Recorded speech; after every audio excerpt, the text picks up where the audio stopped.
Years after the first bombs fell on Baghdad, beginning the Second Iraq War, our nation still stands deadlocked in a brutal conflict amid a rising cost in blood and money. While progress has been made improving security and economic conditions within the country, deep problems remain in living conditions, and with no clear objective for the occupation, there is no predictable endpoint. Talk of a U.S. exit strategy in Iraq raises familiar, unflattering comparisons to Vietnam. Looking back at America's intervention in Vietnam can be valuable, since one of the major challenges facing the United States is how to minimize the killing and develop a sustainable political settlement in Iraq.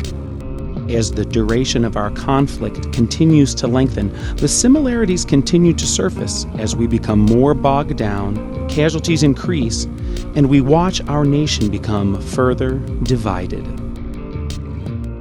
In the course of dealing with the quagmire in Vietnam, the nation spent tremendous amounts of time, money, energy, and the health and lives of a great many of its citizens, and in the end, had very little to show for it. During Vietnam, troop levels reached beyond 500,000. In terms of casualties, nearly 58,000 Americans were killed. During the duration of the Iraq War, 4,085 Americans have died, with 141,000 total soldiers deployed. And while it is challenging to compare these statistics, the battlefield in Iraq has become every bit as deadly as Vietnam.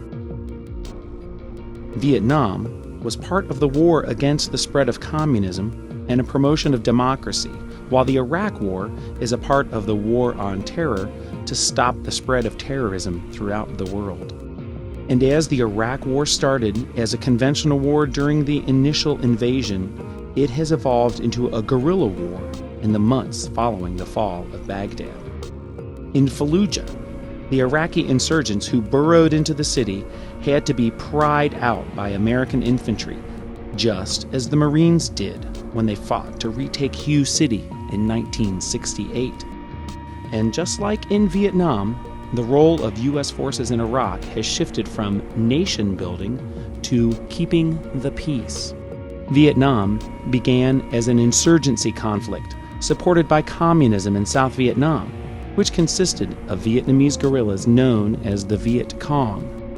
After 5 years and no serious progress towards our stated goal, Iraq seems headed towards a similar deadly fate.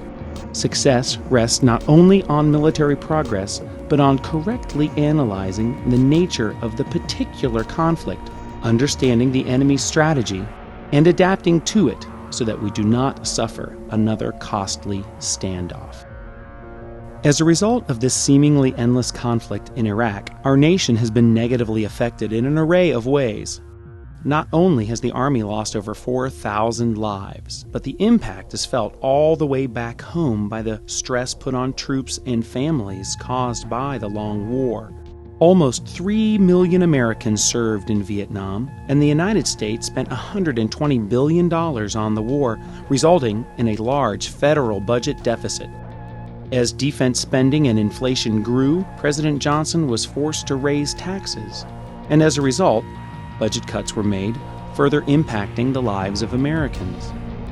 This trend is recurring as an Iraq war, once billed as virtually paying for itself through increased Iraqi oil exports, has cost the United States $845 billion directly.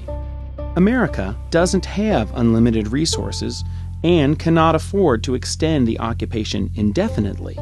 It has weakened the military and homeland security, emboldened terrorists, and diverted attention from the pursuit of al-Qaeda leaders in Pakistan. The Vietnam War was a war of two political ideologies: nationalist forces supporting communism and free world forces opposed to it.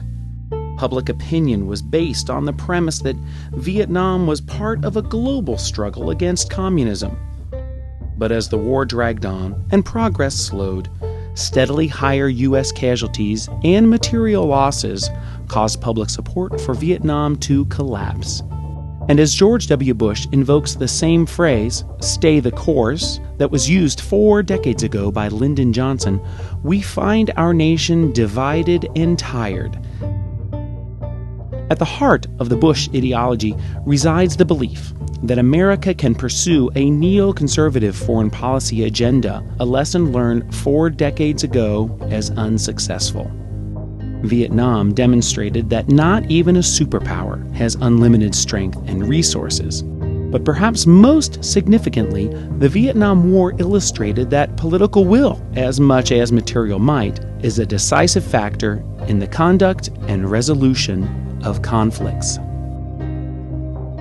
The Vietnam War was based on a disconnection between political pronouncements at home and realities on the ground, and deception of the American public.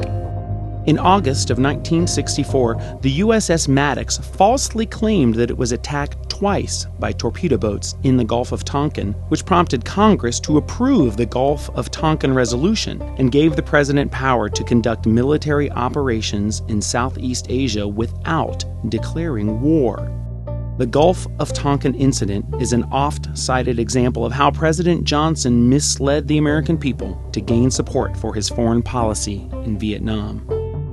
And not since then has a public support been so blindly misled into supporting a war based purely on deception and ulterior motives. Fears about weapons of mass destruction and implied links between Saddam Hussein and al-Qaeda are the original reasons behind this war in Iraq. In 2008, the Nonpartisan Center for Public Integrity enumerated President George W. Bush and 7 of his administration's top officials, including Vice President Dick Cheney, National Security Advisor Condoleezza Rice, and Defense Secretary Donald Rumsfeld, made at least 935 false statements in the 2 years following 9/11 in order to rally support for the invasion of Iraq. These statements were part of an orchestrated campaign that effectively galvanized public opinion and, in the process, led the nation to war under decidedly false pretenses. The deception and manipulation of the truth has caused deaths and overwhelming pain and suffering due to this war of choice, not necessity, as the public was falsely led to believe. Improved security and economic conditions have reversed the Iraqis' spiral of despair, sharply improving hopes for the country's future, yet still, deep problems remain in terms of security, living conditions, reconciliation, and political progress alike. As the costs in human and material terms continue to rise, the necessity of a comprehensive and organized plan for our future involvement in Iraq becomes more and more pressing. The casualty statistics make clear that our nation is involved in a war whose intensity on the ground matches that of previous American wars, and our continued occupation has not made our country any safer.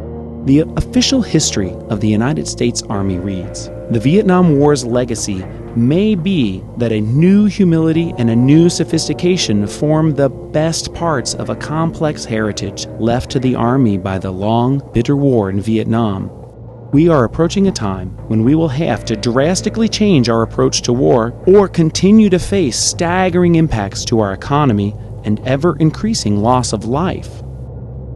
President Bush hints that freedom in the region is dependent on success in Iraq, reminiscent of the domino analogy used during Vietnam, a phrase and mindset which ultimately resulted in failure. It is only by our ability to learn from our mistakes that we have any hope at all of succeeding in the future. And if we learn the right lessons from the mistakes in Vietnam, we need not be condemned to repeat them in Iraq.